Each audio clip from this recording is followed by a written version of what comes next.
Yep. Here we go. 3. An army without good planning is conquered with one club.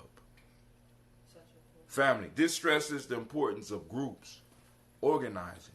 And not organizing around feeling good. Not organizing around one individual, but organizing around an agenda. Organizing around a strategy. Organizing around a plan. Right? The reason we have been running into issues in the last few years, because, like I said, once again, it's important that I stress, family, we have been going through hard times in America, but we are experiencing hard times in a totally different way now because we are organized in a different way now. We are moving on emotions. We're moving on, in a sense, false facts. We're moving on overabundance of information, and we think that we can win. You know what I'm saying? All we need is for us to pull together. No, we need to have an agenda. We need to have a plan. We need to have a directive for our actions. We need to have a plan for how we live our lives and how we discuss things. We need to have talking points. If you don't believe me, look at how the Democrats and the Republicans do.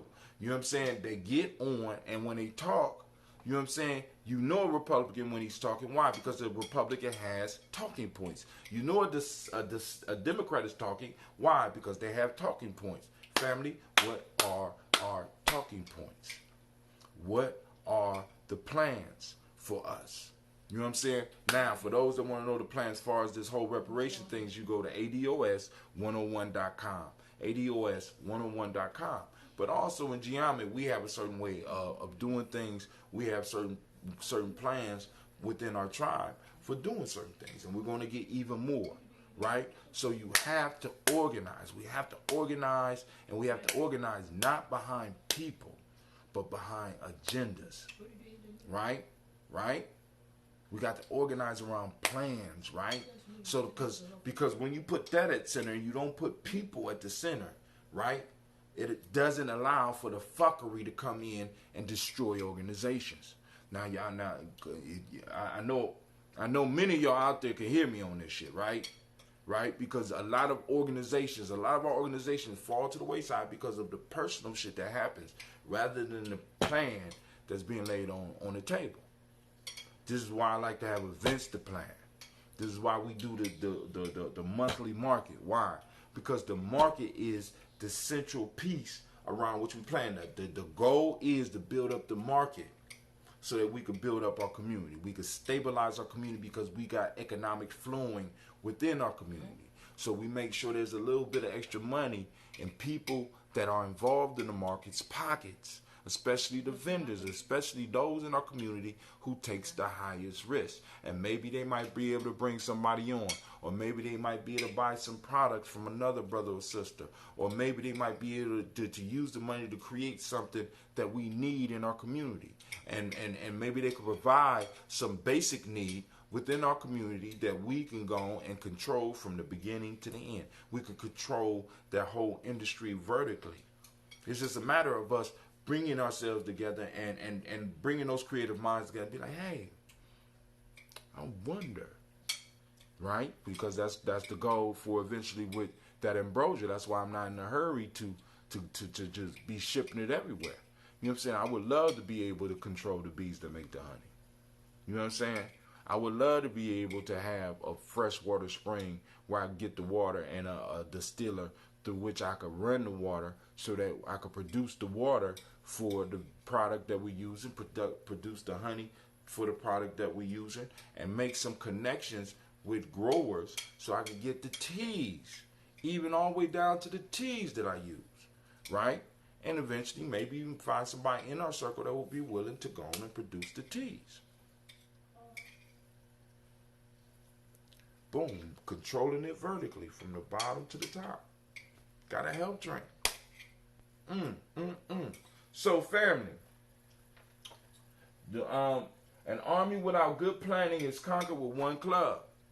Remember, we have to start coming together and we have to start working the plans. Stop working each other and start working the plans. And if you're involved with a group that don't have plans, don't have goals, you might need to reconsider your membership.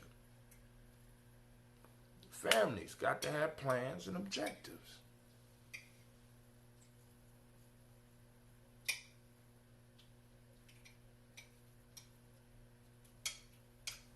Let me say it again. Families got to have planning. What's the plan? What's the plan? Right? So since nobody called in on that, we're gonna move to the next one. So Vicky, pick a number between 1 and 2. 2. All right, Miss Sasha Mosh is over there. Give it up for Miss Sasha Mosh. Y'all hear her a lot, but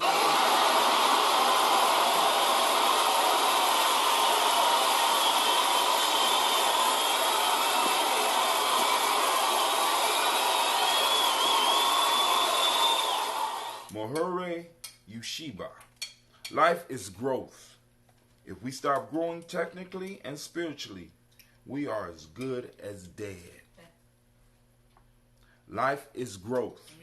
If we stop growing technically and spiritually, we are as good as dead. Family, when you know everything, you're dead. We got to constantly be looking for growth. Every time I do this 21-day fast, I'm learning new things about myself. But you know what I'm saying?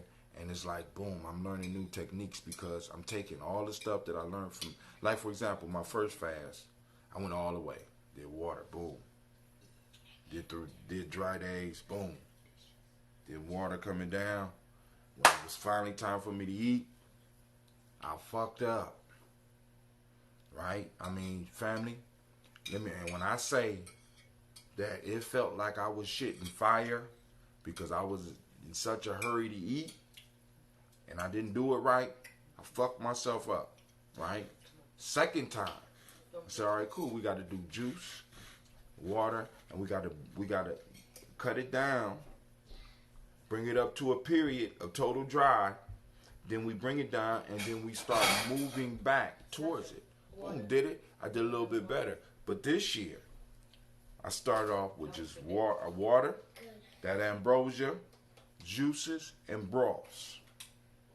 Then in the second week, I went to water for the first 2 days. I'm doing dry on these 3 days. Ujima, Nia is dry days. Then I'm back to water on Kaumba and Imani. And then when we come to Umoja, I'm back to water, juice, that ambrosia, and broths. Right? So then my body will not be totally divorced from digesting stuff, so that when it's time for me to eat on that first emoja, I'll be able to go on, maybe not eat a feast, but I'll be able to go on and sample stuff. And I'm already thinking about shit because this broth that I came up with is the bomb. I'm thinking about making this for breakfast every day. Now, but also, I was thinking about taking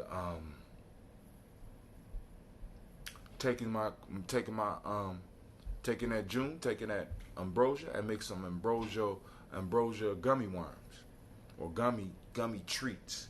I'm quite sure I could find a little trays like worms, but I got a recipe to make healthy gummy worms. And y'all know I love gummy candy. Like, man. So I'm going to, I think after I get off this fast, I'm going to experiment with making some gummies with that ambrosia. The only thing is I got to find a stabilizer because the recipe that I came across, you got to keep it chilled. And I want to be able to sell these at the market, at the mall. You know what I'm saying? I'm going to introduce them at the mall, not at this mall. I got to get off my fast long enough to go on and produce enough of them. But healthy gummies, veggie. You see what I'm saying? So, planning. No, my fault. So, we are on the second one where when we stop growing, right? Learning new things. Family, listen.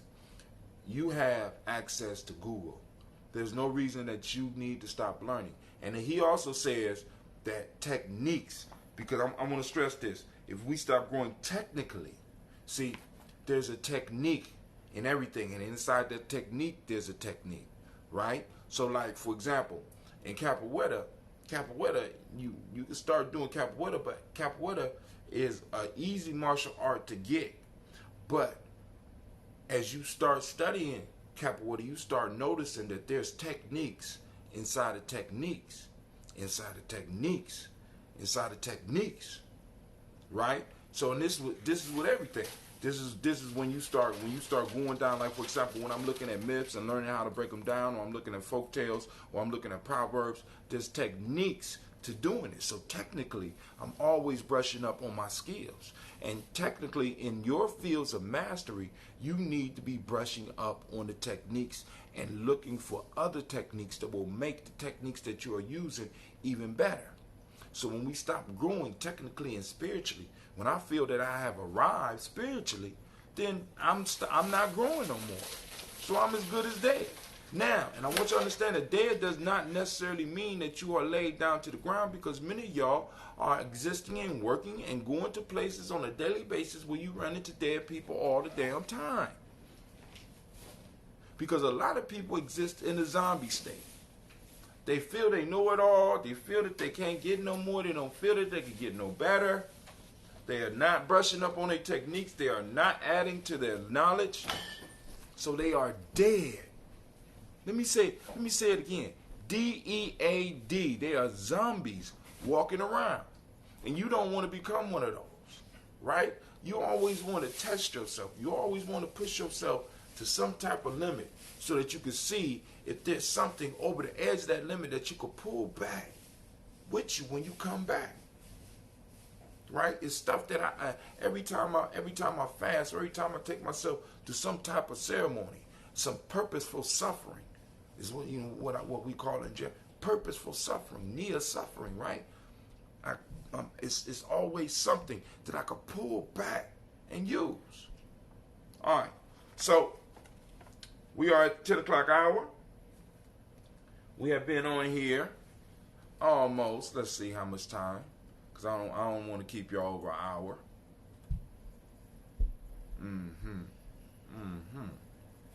Well, we've been on here. I don't know. All right. So we're gonna cut it short real quick. All right. Last one. Never think there is anything impossible for the soul. It's the greatest heresy to think so. If there's a sin, this is the only sin, to say that you are weak or others are weak. The soul. Right? The thing that experiences life through us. The thing that really is us, that higher part of our being. It's limitless when we put it to work. You know what I'm saying? But when we start doubting it and doubting ourselves, we lose power. In our family, I don't want you to lose power. But yo, with that, I'm gonna end it on that note. You know, this conversation keep on going. Y'all see the stuff on the timeline. Y'all go and y'all comment. But like I said, we're gonna be changing how we doing some stuff around here, because I told y'all about the thing that happened to me. Damn, I'm streaming on 4 YouTube channels. Get the fuck out of here. All right, family. This is Brother Tim. I want to thank each and every last one of you for your time and your participation. And I am out. But before I go, I want to remind you, thank you for being part of the congregation of the mighty, for being one of those stubborn minorities, right? And understanding that your hustle builds muscle. This is Giami Journey Media. I'm your host, Brother Hatim, and this has been another Tribal Quotes, Day 73, and this is a Heart of December production. Where we strive to blow up your old paradigms. I will see you in the morning.